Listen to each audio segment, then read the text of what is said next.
and destination. Experienced directly, not believed conceptually.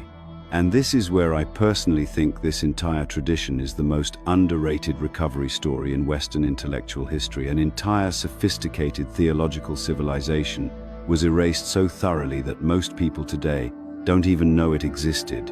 And what they do know is filtered through the accounts of people who were professionally motivated to misrepresent it. That's my one editorial interjection. I'll move on. The Gospel of Thomas sharpens this further, saying 3 records, Jesus saying the kingdom is inside you and outside you, and that when you know yourselves, you will be known. Not when you believe the right doctrines, when you know. When recognition occurs, the kingdom isn't a destination, it's a state of direct perception, available now, not through accumulation of virtue or doctrinal precision, but through a single shift in where attention is directed, not toward content, toward the awareness that makes all content possible. Here's where it gets practically significant. Because Gnosis is not gradual. This is the detail that contradicts nearly everything modern spirituality teaches. And it's the detail the Gnostic texts are most emphatic about. The Gospel of Thomas records Jesus responding to his disciples' question about when the kingdom will come. His answer: it will not come by waiting for it. It will not be a matter of pointing here or there. The kingdom of the Father is spread out upon the earth, and people do not see it. Not hidden, not distant, not arriving. Already here, already present. You just keep looking in the wrong direction outward, toward the exotic, the mystical, the extraordinary, when the entire thing is the most immediate fact of your existence. The awareness, that is, right now. Taking in these words. After my video on the Pleroma meditation ritual, which a lot of you responded to deeply, a viewer named Evander left a comment that stopped me cold. He wrote, "I am one, breathe calmly, center yourself, align with the unified field, which is the monad. This is what Christ, Buddha, and many others taught." And he's right. Different vocabulary, same recognition.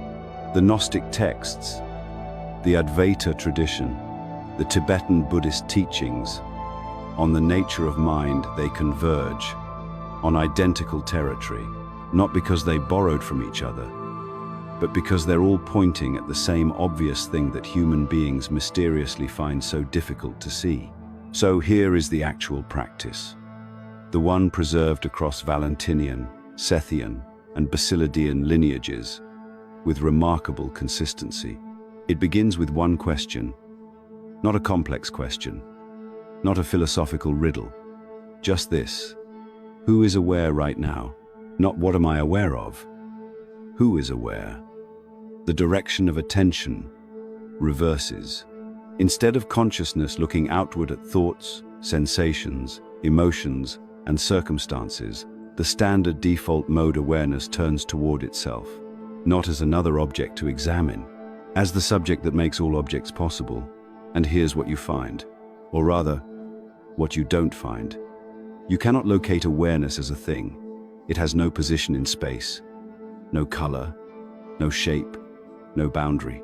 The mind wants to grab it and can't, and most seekers stop right there, conclude there's nothing there, and go back to looking for something more dramatic. But that's exactly the wrong conclusion. Awareness isn't absent. It's just not an object. It's the knowing presence in which every object appears. It cannot be found because it is what does the finding. It cannot be seen because it is what sees. The Sethian text, Trimorphic Protenoia, calls it the voice that came forth from the light, not visible, because it is what makes visibility possible, prior to all objects, the first reality.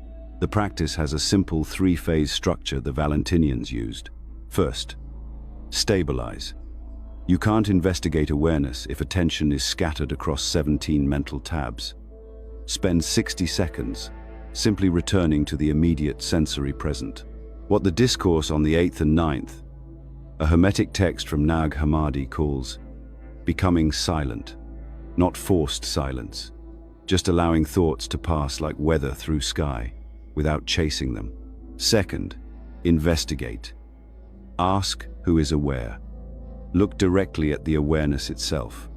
Hold that looking, without trying to turn it into a concept.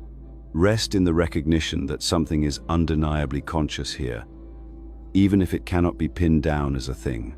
The hypostasis of the Archons states that when the soul recognizes its true nature, the Archons become disturbed and cannot approach, because there is nothing for their mechanisms to grip. Third, repeat. Gnosis itself, the initial recognition is instantaneous, like an optical illusion resolving. One moment you're looking at random shapes. The next, the image is obvious. Nothing changed except the direction of perception. But stabilizing that recognition requires repetition. 30 seconds, dozens of times per day. Not as duty, as remembrance.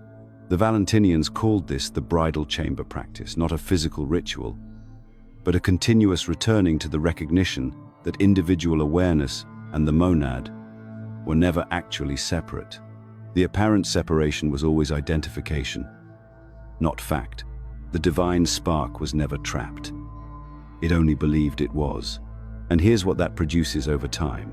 The fear of death loses its mechanical grip, not because you become fearless, but because you've recognized directly that what you actually are was never born and cannot die. The Archon's primary control mechanism, mortality panic, stops working, not as philosophy, as lived experience. I'll be transparent about something. I resisted this practice for months when I first encountered it. My mind kept insisting it was too simple.